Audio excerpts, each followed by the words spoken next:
Condenser के बारे में। ठीक है, कंडेंसर जो रेफ्रिजरेशन साइकिल का एक इम्पॉर्टेंट पार्ट है। कंडेंसर का मतलब the part where condensation occurs, एक ऐसा हिस्सा जिसके अंदर कंडेंसेशन हो रहा है। Now what do you mean by condensation? Condensation का मतलब क्या हुआ? नहीं, वो इलेक्ट्रिकल कंडेंसर की बात मत करिए, यहाँ पर रेफ्रिजरेशन एयर कंडीशनिंग की क्लास में। तो कंडेंसेशन का मतलब होता है वेपर टू लिक्विड। वेपर जब लिक्विड में चेंज हो रहा है by rejecting its latent heat is called condensation. तो हमारे पास क्या था मसला? रेफ्रिजरेशन साइकिल में हमने इवापोरेटर से कुछ हीट उठाई थी, कुछ हीट ली थी, और वो हीट लेने के बाद उसके अंदर लो प्रेशर लिक्विड जो था वो लो प्रेशर वेपर बन गया था। और इस कंडेंसर में हमको उस वेपर को वापस लिक्विड में तब्दील करना है। वो वेपर को जल्दी लिक्विड में तब्दील करने के लिए हमने कंप्रेसर इस्तेमाल किया था और उसका प्रेशर बढ़ाया था।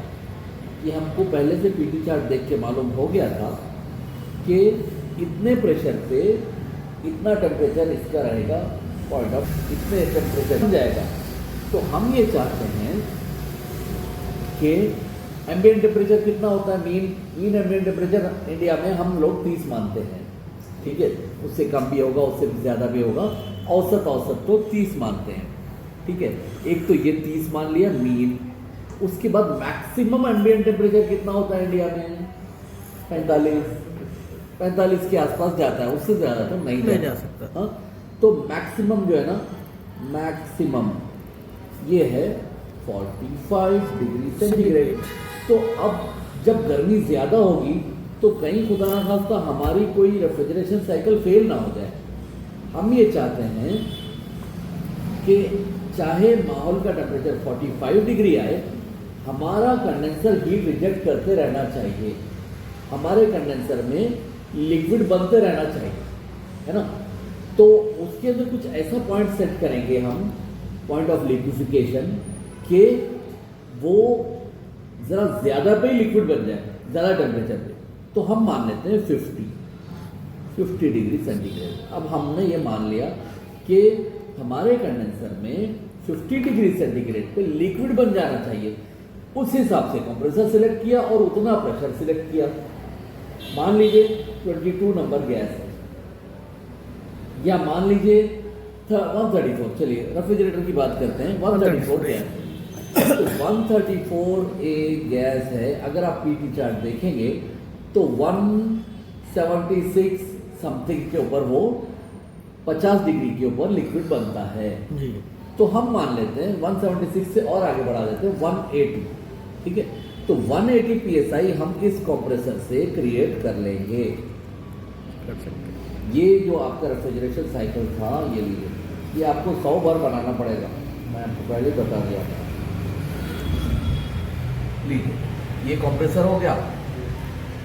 यहाँ पे 5 psi इसका सक्शन प्रेशर था और इवापोरेटर में आया था -15 या -20, जो भी है, कुछ आया था। ठीक है, तो ये -15 ही रख लेते, चलो मान लो। ये कंप्रेसर के अंदर अब वो गैस गई, गैस है 134 ए, ये यूज़ हो रही है। कंप्रेसर हमने पहले स्टडी कर लिया, डिजाइनिंग से पहले ही स्टडी कर लिया कि this compressor has to maintain 180 psi, 180 psi ये बनाएगा। क्यों बनाएगा इस 180 psi? इस रेफ्रिजरेंट को 50 डिग्री पे लिक्विड बनने के लिए मजबूर करना है। डिस्टर्बेंस होता है। 50 डिग्री के ऊपर इस रेफ्रिजरेंट को लिक्विड बनने के लिए मजबूर करना है, हम ये चाहते हैं। तो अगर हमारी माहौल की हवा 45 भी हो, यहाँ से हम माहौल की हवा छोड़ रहे हैं, ठीक है, ये एम्बिएंट एयर इस कंडेंसर की हीट लेने के लिए छोड़ रहे हैं। अब हम ये तो नहीं कर सकते कि कंडेंसर को ठंडा करने के लिए और एक फिर रेफ्रिजरेशन साइकिल बनाई जाए, मुमकिन नहीं है ना।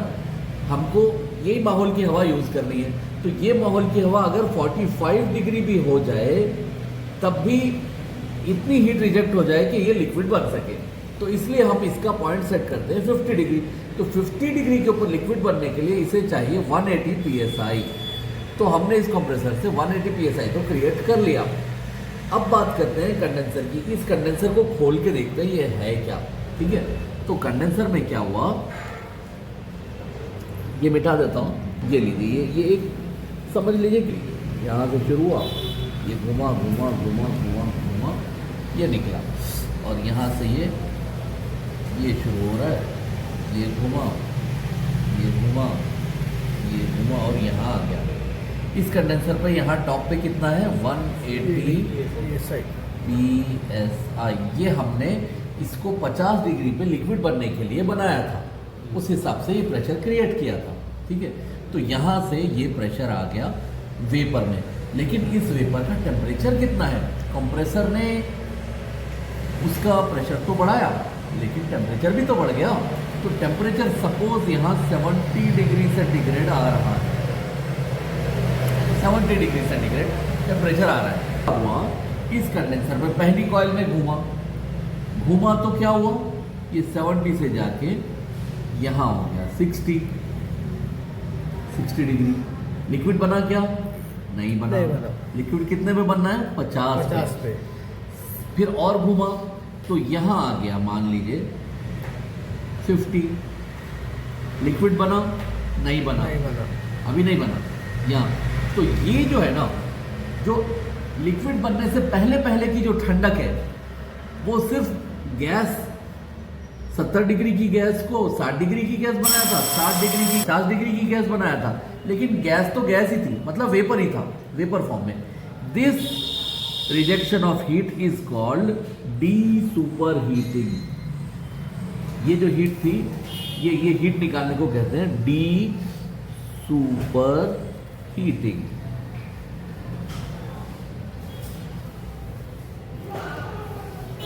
ये हुई थी डी सुपर हीटिंग, यानी ये वेपर जो था, वेपर से वेपर ही, ऊपर भी वेपर था नीचे भी वेपर ही है, लेकिन ज्यादा टेम्परेचर का वेपर कम टेम्परेचर का वेपर बन रहा है। हाँ, तो इसे कहेंगे D super heating, super heat निकालना। यानी वेपर बन गया, उसके बाद जो एक्स्ट्रा हीट से उसका टेम्परेचर बढ़ा, that is called super heat. ठीक है, लिक्विड से वेपर बनने के बाद जो एक्स्ट्रा हीट है जिससे उसका टेम्परेचर बढ़ा, सेंसिबल हीट, असल में तो सेंसिबल हीट ही है जिसको महसूस किया जा सकता है, तो वो हीट को निकालने को कहेंगे डी सुपर हीटिंग। तो ये पहले हिस्से में, कंडेंसर के पहले हिस्से में क्या हुआ, डी सुपर हीटिंग। अब ये 70 से 50 तक आ गया। 50 पे आने के बाद हमने तो इसको सेट ही किया था ऐसा, 50 पे आने के बाद ये थोड़ा लिक्विड बदलने लगा और फिर टेम्परेचर में कोई चेंज नहीं आएगा। हमने आपको बताया है कि जब टेम्परेचर में चेंज आए तो शक्ल में चेंज नहीं आता, जब शक्ल में चेंज आए तो टेम्परेचर में चेंज नहीं आता। अब इसकी शक्ल बदलना शुरू हुई। हाँ, ये वेपर से लिक्विड बनना शुरू हुआ, तो टेम्परेचर कितना रहेगा, वही 50। फिर ये होते होते होते अब ये पूरा लिक्विड बन गया यहाँ तक, ये जबरदस्त लिक्विड बन गया, बिल्कुल प्योर लिक्विड। ठीक है, पूरा वेपर पूरा लिक्विड में तब्दील हो गया। तो यहाँ कितना टेम्परेचर रहेगा, वही 50। ठीक है, पूरा वेपर पूरा लिक्विड में तब्दील हो गया, तो यहाँ कितना टेम्परेचर रहेगा, वही 50।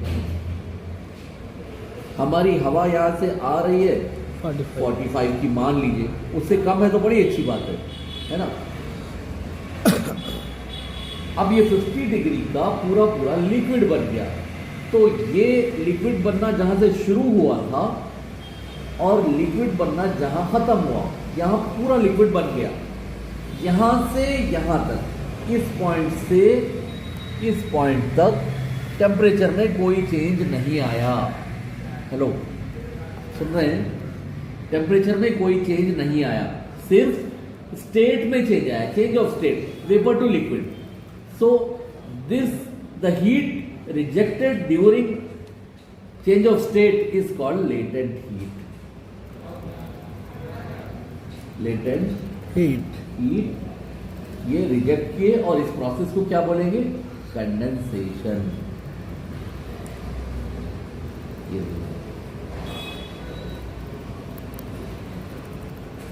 इस प्रोसेस को कहेंगे कंडेंसेशन। ये डी सुपर हीटिंग में सेंसिबल हीट गई थी।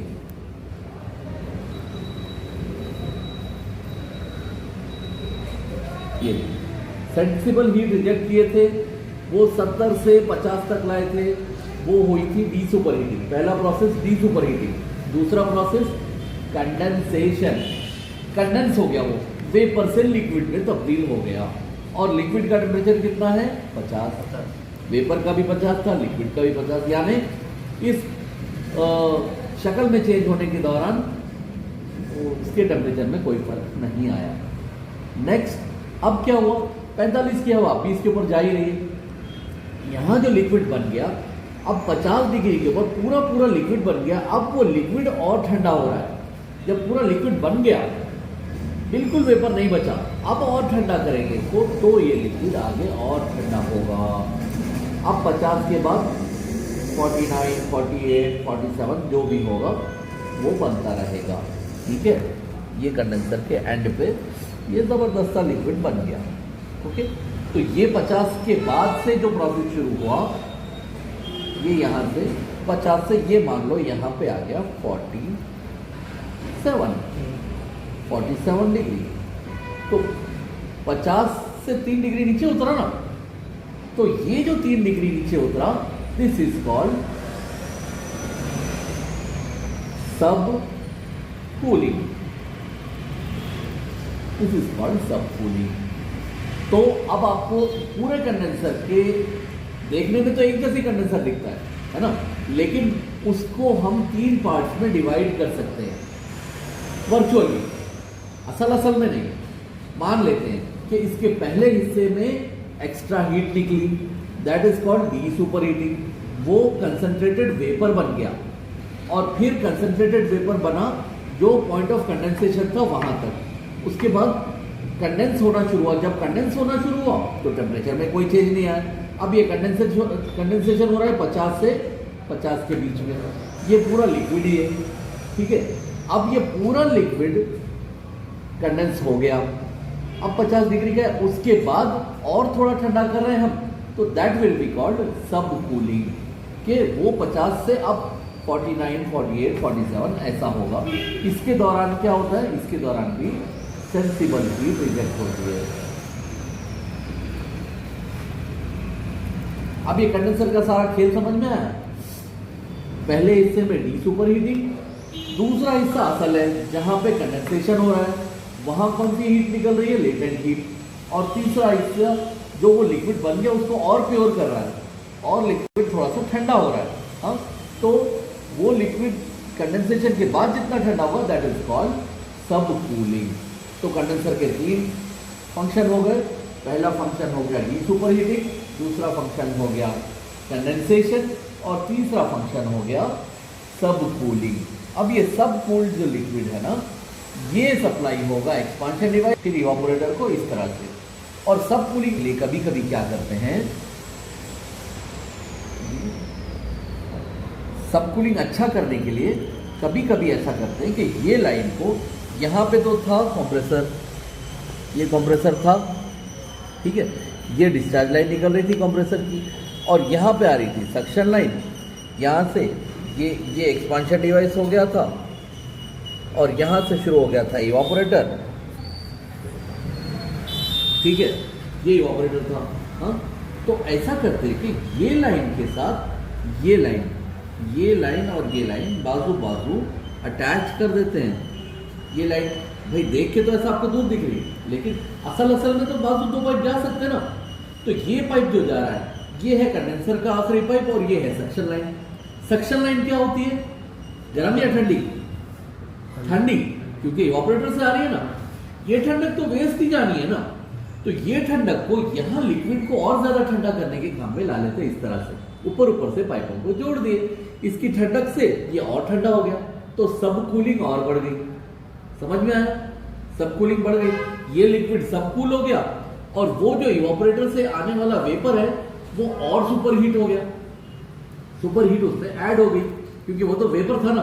वेपर में और हीट ऐड हो रही है तो उसको बोलते हैं सुपर हीटिंग। लिक्विड में और हीट माइनस हो रही है तो उसको बोलते हैं सब कूलिंग। समझ में आई ना बात? तो ये था मसला। ओके